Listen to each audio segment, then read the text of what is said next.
Actually, if you read through my Reddit comments, I think you can pretty much figure out where I stand on Nazism. Right. That is the funniest thing I've ever heard in American politics ever.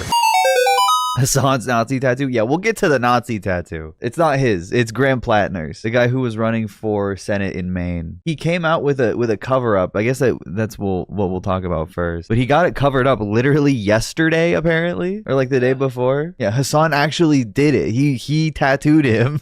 God, I hate that you can't scroll down to the comments anymore directly from the video, and now it's just other videos. Fuck you. Fuck you, YouTube.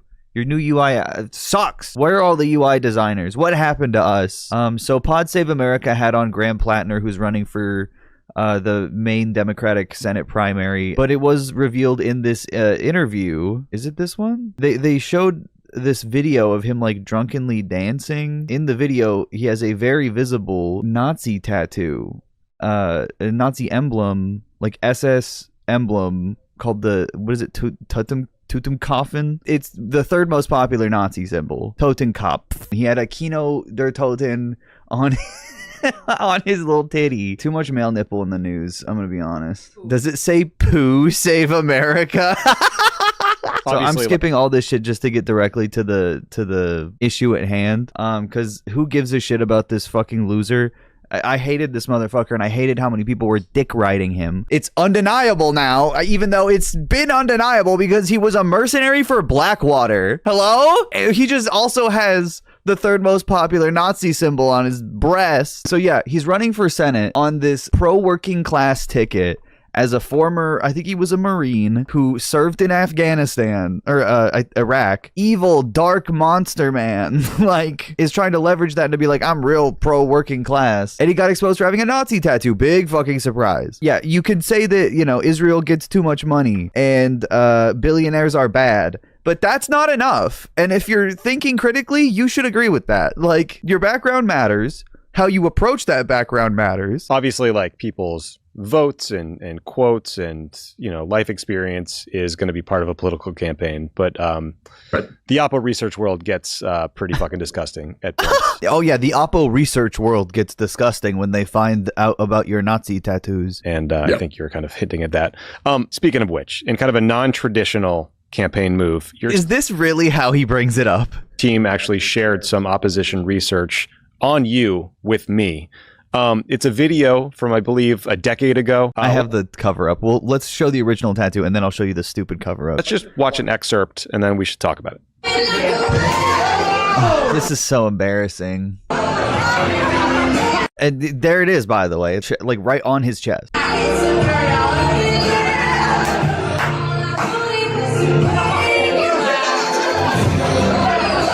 It's like so fucking obvious. Holy shit. Yeah, this is at his brother's wedding. So he's like drunk. It's the emblem of the concentration camp guards. It's literally like, that's what it is. You can't even argue. It's so dark. I know, dude. Whoever did this fucking tattoo carved it into his skin. So heavy-handed and filled in with black. And he's a Marine who's in the military history. There's no fucking way he just found out about this. I had no idea. I just thought it was a scary skull. That is his fucking argument. Bullshit. Not someone I want to vote for. Sorry. Lots of other people out there that know that billionaires are bad. We don't have to fucking jump on the first person that says Israel's bad. Billionaires are bad. First of all, what we're watching there was Graham wearing just his boxer briefs. Silkies. Those are Marine Corps running shorts. Pardon me. Silkies.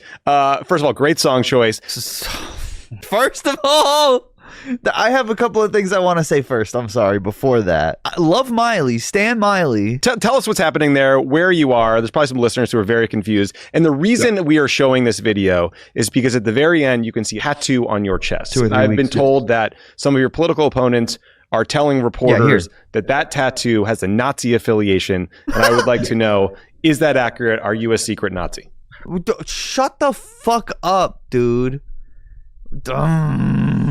My take is that he's an actual dumbass leftist. My take is that he can recognize the bare minimum of our condition. And that is not something that, as much as people are desperate for representation, we can't settle for someone like this. It does not take much to recognize where we are and recognize what has to happen. It takes a lot to run, and it takes a lot of courage, and it takes a lot of strategy and a lot of money. Yeah, and wouldn't be secret, by the way, if he got a Nazi tattoo like that. Like, not a secret. Yeah, he's running as like a leftist, a pro-working class leftist. And like your fucking garbage man is probably just as economically leftist as this guy. We have to be a little pickier, I feel, than this. I am not a secret Nazi. I'm an open Nazi. Worked for Blackwater. Actually, if you read through my Reddit comments, I think you can pretty much figure out where I stand on Nazism. Right. That is the funniest thing I've ever heard in American politics ever. Oh my God. If you look through my Reddit comments. Read through my Reddit comments. I think you can pretty much figure out where I stand on Nazism, right, and anti-Semitism and racism in general. If you read through my Reddit comments, you'll see exactly how based and woke and how much Reddit gold I have. I'm posting in r/socialism. The video is from my brother's marriage to his wife, to my sister-in-law, who I was serenading. I told them that my wedding gift to them would be my embarrassment. And so I performed a lip sync version of Miley Cyrus's Wrecking Ball to my sister-in-law on the day of her wedding to my brother. And now, of course, that embarrassment, which was mostly just held internally in the family, as we always watched that video at family events and laughed, is now shared with the world. So I feel like I'm just going to give them a wedding gift for the rest of my life. Bro, I don't fucking care about the wedding. You notice how he really didn't talk about the tattoo at all. Saturday was their 10th wedding anniversary. Oh, congrats. And my sister-in-law was showing everybody the video. Nice. And I was like, oh yeah, there it is. There's me being embarrassed. But what we also, so in 2007, I was a machine gun section leader. We were on the 2-2 Mu. And it was my third deployment. My previous two had been to Fallujah and then Ramadi, 2006. Oh, fuck. Jesus Christ. And we went ashore in Split, Croatia, myself and a few of the other machine gun squads. Yeah, shore leave from fucking Fallujah. Okay. Yeah, I'm electing this guy for The Hague, actually. And we got very inebriated, and we did what Marines on liberty do, and we decided to go get a tattoo. And we went to a tattoo parlor in Split, Croatia, and we chose a terrifying looking skull and crossbones off the wall because we were Marines, and skulls and crossbones are a pretty standard military thing, and we got those tattoos. Yeah, pretty standard military thing. Oh, I believe it. What I don't believe is that he didn't know exactly what he was looking at when he got it, or that there were Nazis in Croatia. He went into a Nazi tattoo shop. You're going to tell me that's the only Nazi symbol there? He couldn't recognize another one? There was definitely a swastika.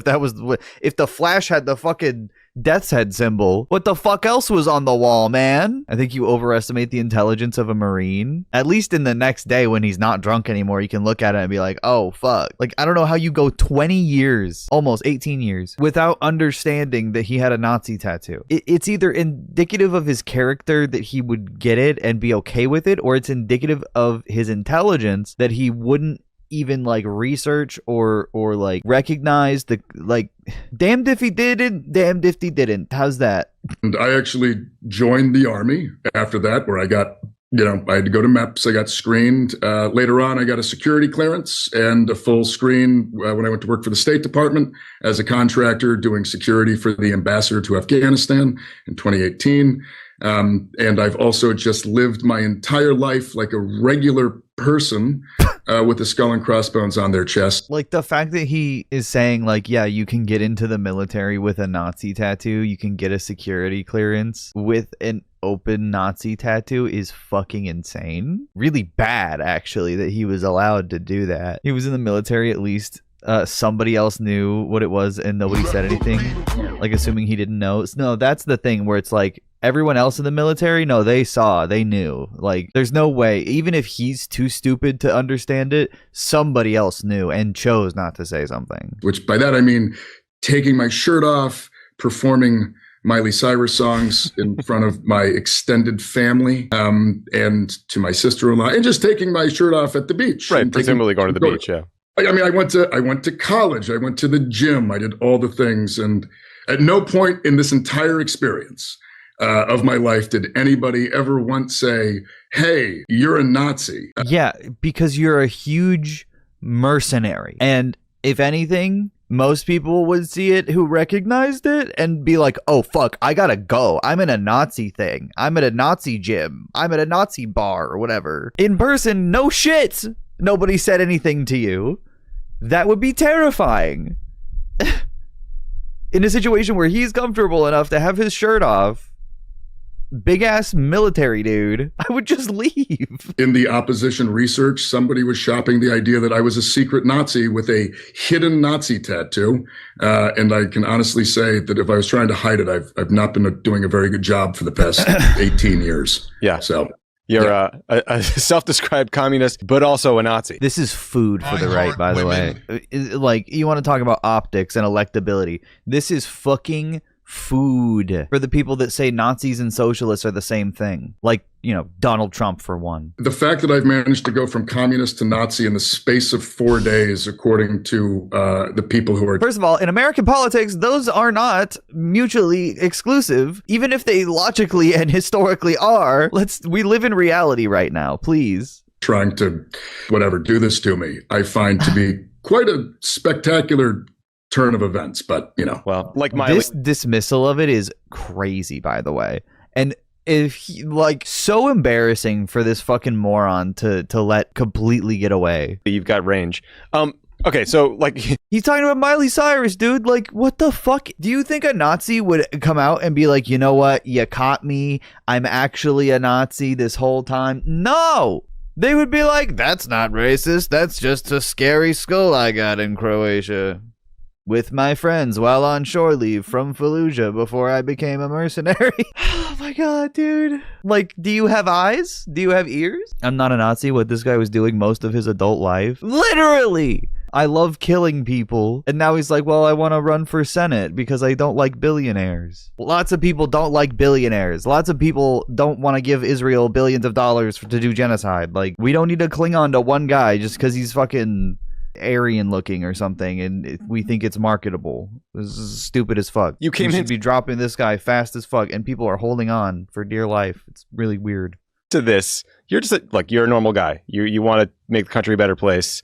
Did you know this shit was going to happen? Like, did you go to your staff beforehand being like, look, I was a Reddit look, I have a Nazi tattoo shit poster for a long time. There's some things that are going to come out. Let's delete this old account. Like, let's get ready for this. Or has this just been a gut punch of like stuff you've forgotten you'd written coming back at you? I'm an elder millennial. I am well aware that everything I wrote on the internet exists. I know what the Wayback Machine. I mean, the idea that like I went through years on the internet and now think that like there's some way to make that go away is absurd. So no, I mean, and you look. Why are we giving more time to the like more direct questioning to the Reddit comments? Like, come on now. I don't give a shit about his Reddit. I knew they were going to throw. I knew that they were going to throw the book at me, right? Like I knew that we are up against the machine. We were told not to run this race. I was specifically, like, we were sent messages saying we were not supposed to do this. We had to wait our turn. We didn't have permission. And that if we did it, they were going to try to just destroy my life. And that is what they're trying to do. Jesus Christ. Oh my God. They're trying to cancel him for this. I will say the Nazi part did not see that coming. Sorry.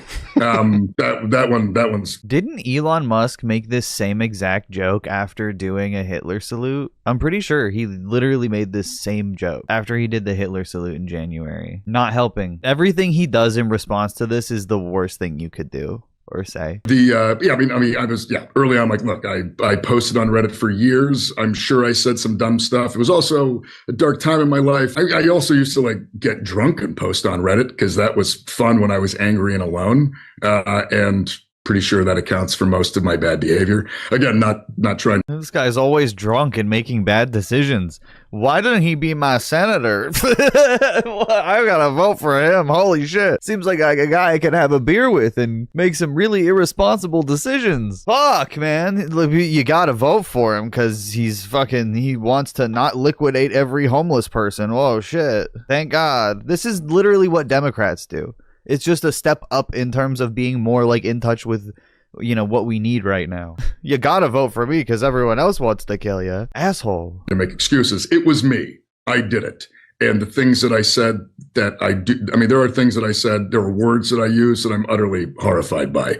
And I'm not blaming anybody else, but the idea what that the fuck was he saying on Reddit? Wait, didn't he just say if you look through my Reddit comments, it's clear what I think about Nazism? And then now he's like, I said some fucking horrible shit.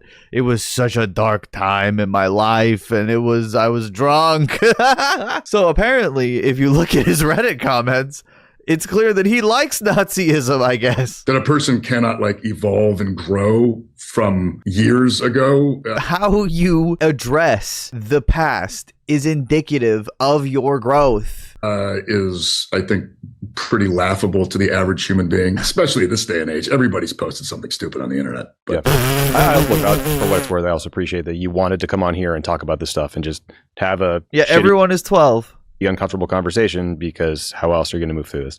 The thing that people hate about this, I mean, like regular people, the thing that I've hated. The fact that it took them like 20 minutes to even get to this too is hilarious. About politics for a long time is that people are not real, right? Like there's this whole thing, there's this show that gets put on. It feels so devoid of emotion. It feels sort of devoid of depth. It's always driven me insane. Like I knew some. This guy's a real fucking winner, man. Holy shit. How are people comparing this guy's campaign to Zoran and acting like they're in the same boat? There's levels to this. He's fucking stupid. This stuff was going to come. I knew that I was going to have conversations like this at some point. And I think the way to deal with this stuff is you take responsibility for it. You're not. You offer explanation.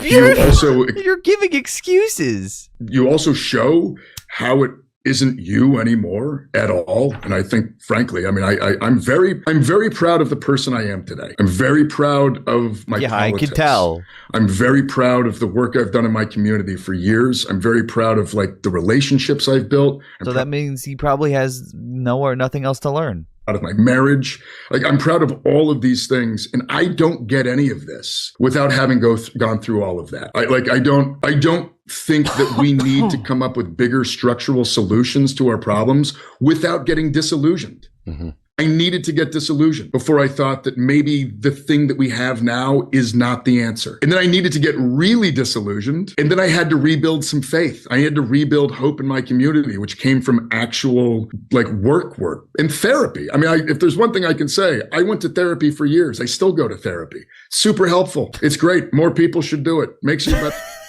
Bro, he goes to therapy. Wow. That's how you know he's good and got it together. Last question on internet comments. You never posted on the website Nude Africa, right? I did not. Okay. Dude, you can't do that. That's a reference to the what was it? North Carolina gubernatorial election from last year. Mark Robinson. He was the Republican that was running, and he had a Nazi roleplay account as a black man on the Nude Africa like erotic forums, and that is not as bad. I'm sorry, that is not as bad as having a death's head tattoo. It's horrible. It's bad. It's good that he lost that election, but he didn't have a Nazi tattoo. He did collect little like Nazi figures. That is true. Little like model figures. Clearly not as dedicated as some other people. So you enlisted in the Marine Corps. You deployed to Iraq in 2005. You got back. You later enlisted in the Army. And then you did this additional tour of duty in Afghanistan. Can you just Jesus Christ? Yeah, so it was Iraq and Afghanistan. Bro went back for fucking seconds. What were those deployments like for you? What did they teach you about yourself and about the United States? Yeah, I joined up in 2004. I was 19, and I joined the infantry. I wanted to fight. I wanted to be a soldier since the day. As long as I can remember, I wanted to be a soldier. Don't vote for this. Jesus God. That alone is just like, what? That's insane. You could say stuff like that remorsefully. As being the Marine Corps. I mean, if you want to fight, then you join the infantry and you join the that's everybody knows Marine Corps combat infantry. That's where the action is. Yeah. And I did not get disappointed. I joined in February of 2004 and I was on my first deployment in January of 2005. Outside of Fallujah. We operated from Abu Ghraib prison. We just used it as a patrol base. I wasn't involved. What? It's just getting worse. I wasn't involved. Dude, literally voting for this guy for The Hague.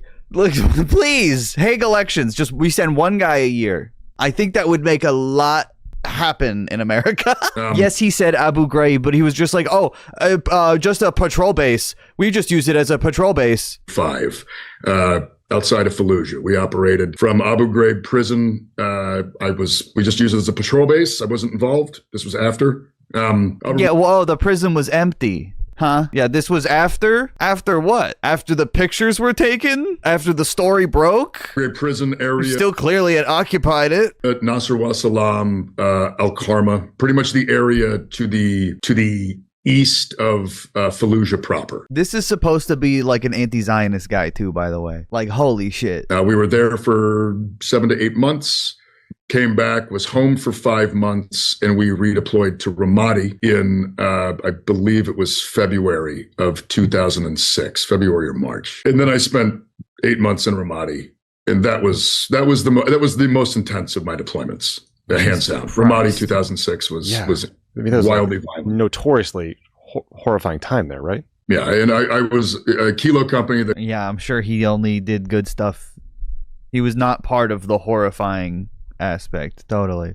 The company I was with, we were tasked with the defense of the government center, which was the Capitol building of Al Anbar province. So essentially anybody that had a grievance with the occupation came on down to the Gov Center and expressed your unhappiness, generally with RPGs or mortar rounds or direct fire. Yeah, I wonder were they doing that? They had discontent with the occupation. This guy talks about it like it's fucking Call of Duty, by the way. The Kilo company, the company I was with, we were tasked with the defense of the government center, which was the Capitol building of Al Anbar province. So essentially anybody that had a grievance with the occupation came on down to the Gov Center and expressed your unhappiness, generally with RPGs or mortar rounds or direct fire. So it was an intense deployment. It was very violent. It was an immensely violent city at the time. Al-Qaeda in Iraq had really consolidated itself within the city at that point. Yeah, because they were the most prominent resistance to American occupation. There was just an immense amount of violence against us, immense amount of violence that we were committing. The civilians in the city suffered immensely from, frankly, just being in the middle of all of it. Oh, come on. Yeah, just from being in the middle. It was hard. It was a very, very hard deployment. I don't think you'll find anybody who fought in Ramadi in 2006 who will say otherwise. At this point, I was a corporal. I'd served as the machine gun section leader, and I had the opportunity to either get out of the Marine Corps or extend for a few months and redeploy with my unit. And so myself and frankly a bunch of the guys with 2 deployments under their belts who were all he went back leadership roles at this point, we pretty much all extended so we could stick around for that next deployment, which we thought was going to Afghanistan, and then it wound up being the 2-2 Mu, which meant that we primarily bounced around the Mediterranean and the Indian Ocean, did some anti-piracy operations off Somalia, went ashore in Kuwait, did some training in support of, and some stuff in support of OIF. Mostly, though, it was going to Liberty ports. He was fighting for oil. Which means you pull into a port and Marines and sailors get to go ashore and have an evening ashore and get to drink and party, which is... That's the part that really stuck with him. It's fun when you are 22, 23 years old, and at that point suffering from an immense amount of trauma. He's such a baby, dude. I'm fucking sorry. I literally cannot feel even a little bad for your trauma patrolling Abu Ghraib and fucking murdering civilians as collateral damage in Iraq. Fuck you, man. What the fuck? So we there was a lot of heavy drinking back then. I mean, the infantry is always historically a heavy drinking place. But yeah, you wanted this. He described it as always wanting to be a soldier, living his fucking dream. But going ashore and partying pretty hard, getting tattoos, that was kind of the bulk of it. Got home from that deployment, got out of the Marine Corps. I'd been accepted to college, George Washington University in DC, started the GW, promptly realized that I was not ready for that. It was 2008. The war was still on. Buddies were still deploying. I really felt like I was kind of not pulling my weight. So I wound up going to re-enlist in the Marine Corps, but I have sleeve tattoos. Why are so many like fucking wannabe progressives like drooling over this bastard? Yeah, well, no, if any Marines are watching this who are in around the time I was in, they're all nodding along because they know how stupid it's like. It drove everybody insane. Needless to say, couldn't re-enlist into the Marine Corps because of my sleeve tattoos. Went to the Army. Army doesn't care about tattoos below your or showing on your forearms, and so I joined the Army as an 11 Bravo and infantry as well, and went to a long-range surveillance company and became a reconnaissance and surveillance team leader. And then deployed to Afghanistan in oh my god 2010, 2011 in support of a rifle company from Iowa. And I served as a rifle team leader and a rifle squad leader in Northeast Afghanistan. Got back from that deployment in 2011 and got out of the Army in 2012. And so you served in both of the post 9/11 wars. I mean, was your like, you have to ask him how many civilians he's murdered, right? Like, this is the most I killed civilians guy. Everything he said is like, I definitely killed innocent people, or my buddies killed innocent people at the very least. How many fucking 3-4 deployments in some of America's most like disgusting, brutal occupations in modern history? No, they were just in the middle. They were just in the middle of it. Big issue was that I had felt we were doing things wrong. I believe. But I just couldn't stop going. I believed in counterinsurgency doctrine. I really thought that there was this kind of like intellectual way of fighting the war where we were going to connect with civilians. We were going to build relationships, build this whole thing. And that we were going to, and when I went to college, that was kind of my idea. I was like, okay, the two-state solution. I'm going to like engage with these more intellectual concepts. This is going to give me a better foundation. I'm going to go back into the military. Yeah, it is white savior bullshit, 100%. With this foundation, so we do this right. When I went to Afghanistan in 10 and 11, and at this point, I'm going back because I think that we've learned the lessons. I'm hearing all the words from the General Petraeus and General Mattis have written the counterinsurgency manual. Like, and it's all right. I'm reading it all. I'm like, oh yeah, this is what we're doing. And then I went to Afghanistan, and we were doing the exact same bullshit. We called it different things. We used different words. It was the same bullshit. It was just metrics.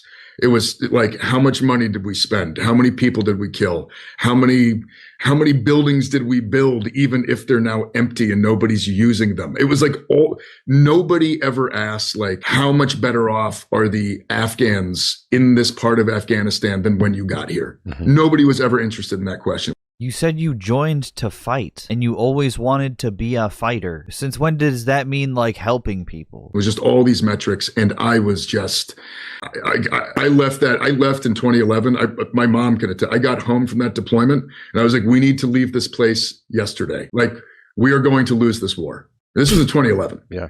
Dude, the Pentagon knew that 6 months after we invaded Iraq. 2011. Jesus Christ, dude. I'm like, there's nobody knows what we're doing. There's no plan. I mean, it's just it's a joke. And that was when I began to get incredibly critical of U.S. foreign policy. Everything I had taken part in felt like it had zero value. And 2014 rolls around, or 15, and then like, zero value is very charitable, because what you had taken part in actually had negative impact, dramatically negative, tragic impact. Fallujah and Ramadi fall to ISIS. Yeah.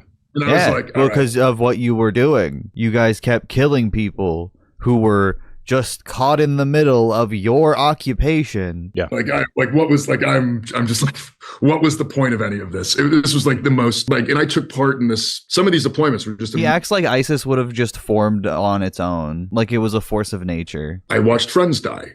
I watched friends get seriously injured. We killed people. I mean, like, it was. Yeah, I bet you did. These were. I mean, I wasn't JD Vance. How many? I wasn't like writing up like a report on Camp Fallujah. Like, we were fighting the war. I still struggle with this because I still have an immense amount of pride in my military service. Yeah. Fuck you. And I'm still I'm Why? And in many ways, it was like one of the things I was best at. This guy's a fucking monster. And I'm very proud of that.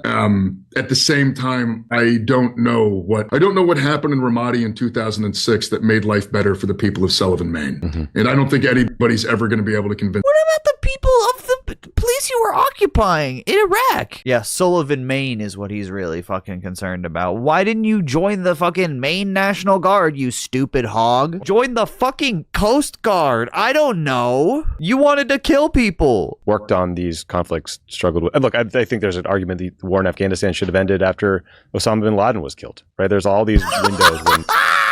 What are you saying, you stupid moron? Well, I hate liberals so much. He's implying that they killed Osama bin Laden in Afghanistan. They killed him in Pakistan. Fuck off! I think everyone who talks about these war struggles with what you're struggling with now, which is like, how do you honor the service and sacrifice and patriotism of the people who went overseas? Yeah, he was in Pakistan, and the poppy fields were what was in Afghanistan. And fought and did something incredibly brave and noble with the end results, which are apparent to all of us, which is, the Taliban currently running Afghanistan. And dude, you did this. America did this. ISIS coming back in Iraq and all the challenges that we don't need to relitigate. But, Well, I will just say this too. I went back in 2018. Yeah, I wanted to ask you about that because you went back. So you get out of the Army, you go to school for a while in DC, you go back to Afghanistan to work as a security contractor for the State Department, and I think it was with a company called Constellus. Yeah, Constellus. Constellus essentially bought up all of the old security companies that used to provide these services. So it used to be, back in the day, there was like Triple Canopy, Blackwater, right. SOC, SMG. There were like a bunch of, they all vied. Now they're all one. Over time, amusingly, just like everything else, ownership got consolidated. By 2018, Constellus had pretty much bought up everything. So they I worked for a company. My first contract was a company called IDS, International Development Solutions. And then within like a month or two of being in Kabul, that promptly turned into Triple Canopy. But it was all Constellus. It was the exact same company. They just kind of like changed it's all, this was when I went from being disillusioned to just being nihilistic, because there I am in Afghanistan 7 years after the last time I was there. But now I'm on the ambassador security detail. Nothing had changed. 7 years. Yeah, no shit. No. It had been going on for more than 7 years. No, almost that long. By the time he was disillusioned. Nothing had changed. No new ideas. No, it was like, they reframed things. They had new projects. Everybody had a new project that they were doing. I look at this, I look back, it all seemed like a big jobs program, frankly. Like just a way of moving. What else is the military? I lasted about 6 months. I quit that job. I quit in July of 2018. I was there for 6 months and I was like, this is the dumbest goddamn thing. I could not be engaged with the system anymore. I was fully checked out. And then I went back to Maine, I bought a boat, I got into oyster farming, and I essentially never looked back until now. What, 2018 or whatever to 2025? Like, whoa, 6 years of oyster farming and like 15 years of massacring people for the military. I guess my only question was after like these really demoralizing tours, that final one in Afghanistan, what made you think like, okay, one last shot, maybe as a security contractor, like that might be the right thing for me? I was utterly lost and had no idea what to do with my life. Yeah. Like the one thing that I was good at, that I knew I was good at, the one posting on Reddit skill set I knew I had was being a soldier, carrying guns in war zones for the United States. That was like the last time I'd been good at anything This is why Metal Gear Solid should be required reading. Because the entire point of Metal Gear Solid is that like the orders that you get from above are not always for the greater good, and they are giving you as little information as possible so you are like the most efficient soldier, and you are supposed to forge your own destiny, and people fucking play that shit with their children and understand it. He's a fucking like 50-year-old man, 45-year-old man, and being like, what the heck, the military's not telling us to do what's best for the people that we're occupying. Something's up. I felt I'd been good at something. The last time I'd felt confidence in myself and my skills was doing that. He should have joined the fucking Coast Guard if he wanted to help the people of Maine.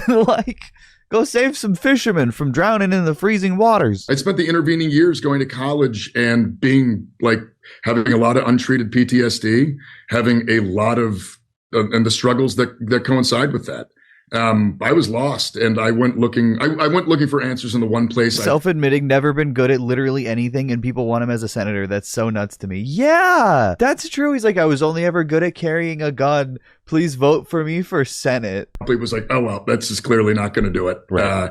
And then I went, and then that was when I decided that I probably had to start looking in totally different places, like say becoming an oyster farmer in my hometown, which was never on my list of things to do with my life. But also neither was running for U.S. Senate. So things go in weird directions. Things get weird. So, yeah, I mean, vote for me. I never thought I would do this. I don't care. Is there an oyster farming season? Are you out there all year round? Yeah. So in my part of Maine, I'm looking for something on the soundboard. What the deuce? I want to know how many people this guy massacred so we can hold him accountable, not how many oysters he gets to farm every year. Instant donation to his campaign. This is a good guy. We need people like him in office. Oh, thank God, somebody. This guy didn't say he's going to get the tattoo covered up. He didn't, but he did get it covered up here. You want to see what the cover up looks like? Trigger warning, nipple. Yeah, it looks like shit. You could still kind of see it. How is it still Nazi coded? I know. I mean, this person puts it best. Kind of a lateral move. It looks like shit. He probably just went to the first guy that said he would cover it up. Didn't cover it up all the way.